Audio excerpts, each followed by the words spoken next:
This is Noor Mohammed at a street show in Rajasthan. His bear, the star of the show, attracts crowds, especially children. अच्छा लगता है तो घरवाली अच्छी लगती है। माँ बाप मरेगा तो तू मर जाएगा, अरे मैं मरूंगा तो मर जाएगा। और The bear is Zamil Ahmed, dressed in costume, who has now replaced the live bear that was once the star of these shows. भालू खेल तमाशा दिखाने के लिए आता है। सच बतलाइए, खेल तमाशा बतलाया काहे के लिए भालू? हमारा पुराना पेशा भालू का खेल तमाशा में मदारी का खेल तमाशा दिखाने का था और 2006 तक मैंने खुद ने भालू का खेल तमाशा दिखाया। सरकार ने इस काम को बैंड कर दिया तो कुछ लोग हमारे जो है मल्लम बेचने लगे, कुछ लोग मंजन बेचने लगे, कुछ लोग मजदूरी करने लगे।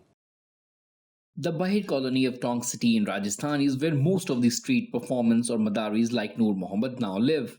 After the Wildlife Protection Act of India came into force in 1972, madaris were forced to give up their bears to the forest department. 1972 में सरकार ने एक नियम बना दिया कि भाई जंगल के जानवर को रखना गैर कानूनी है। हम लोग पढ़े लिखे नहीं थे, हमारे पास में खेती की ज़मीन नहीं थी, हमारे पास में मकान की ज़मीन नहीं थी, हम घुमंतु जीवन जीते थे, हमें किसी प्रकार का कोई नॉलेज नहीं था और सरकार ने ये कानून निकाल दिया तो जिससे हमारे यहाँ पे बहुत बड़ी बेरोजगारी पैदा हो गई। When their traditional profession as madaris came to an end, the members of Kalandar community lost their only source of income. Many remained unemployed or did menial jobs as they had no other skills or education. 60-year-old Zamil Ahmed was a madari for 30 years. After he surrendered his bear, he himself dresses in a bear costume to keep the show running. सदियों से हमारा काम था भालू का खेल तमाशा करना। हमें और कोई धंधा तो आता ही नहीं था।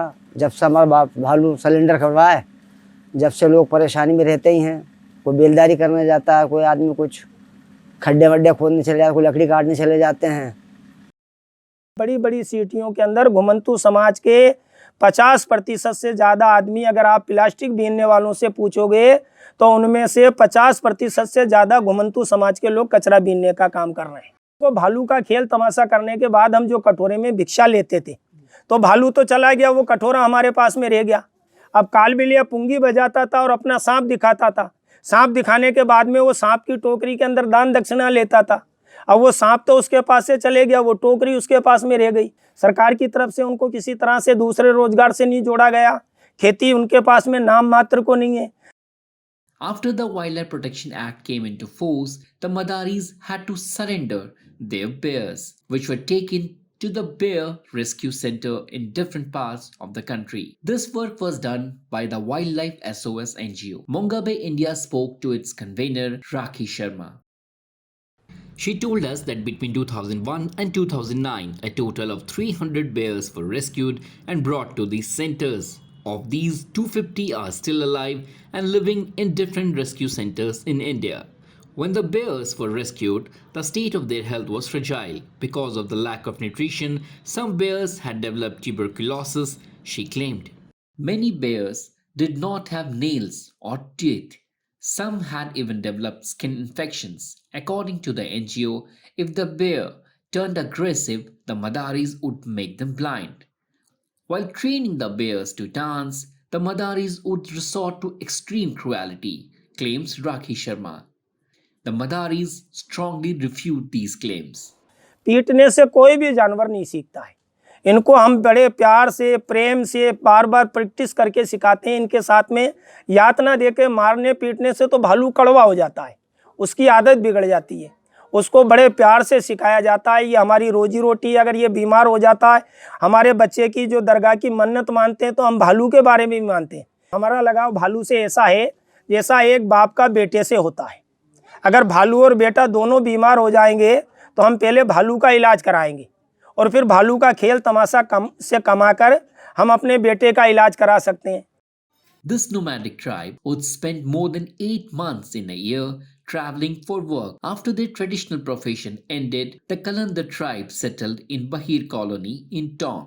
However, as they lack adequate papers to prove their ownership, they could be evacuated anytime. यहाँ तक का कि 50% के पास में तो रहने के मकान भी नहीं है। वो सरकारी ज़मीनों पे तंबू लगा के रहते हैं। अब दूसरी आफत ये हो गई कि जहाँ हम तंबू लगा कर रहते हैं वो ज़मीन पहले बेकार थी, अब वहाँ आबादी हो गई, ज़मीन की कीमत बढ़ गई। तो आसपास के एरिया के दबंग और दादा किस्म के लोग क्या कहते हैं कि ये ज़मीन हमारी है। वो उस ज़मीन के ऊपर जो सरकारी ज़मीन है अपना दावा करते हैं और हमें वहाँ से भगाने की कोशिश करते हैं।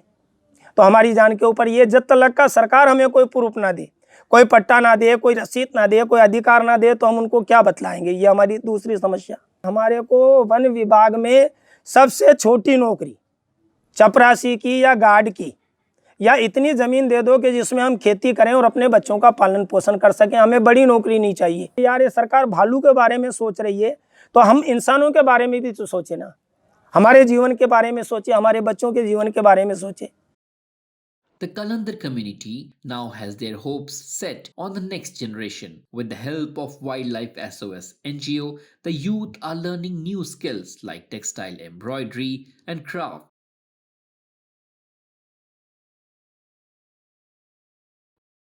आरा तारी का सेंटर SOS ने यहाँ चलाया तो काफ़ी बच्चों ने वो आरा तारी का काम सीखा है। जहाँ बड़ी बस्तियाँ हैं वो सरकार ऐसे सेंटर चलाए कि जिससे हम लोगों को रोज़गार मिल सके, बच्चों की पढ़ाई लिखाई हो सके, ताकि हमारा भी भारत के अंदर योगदान हो, हम भी भारत के एक नागरिक हैं।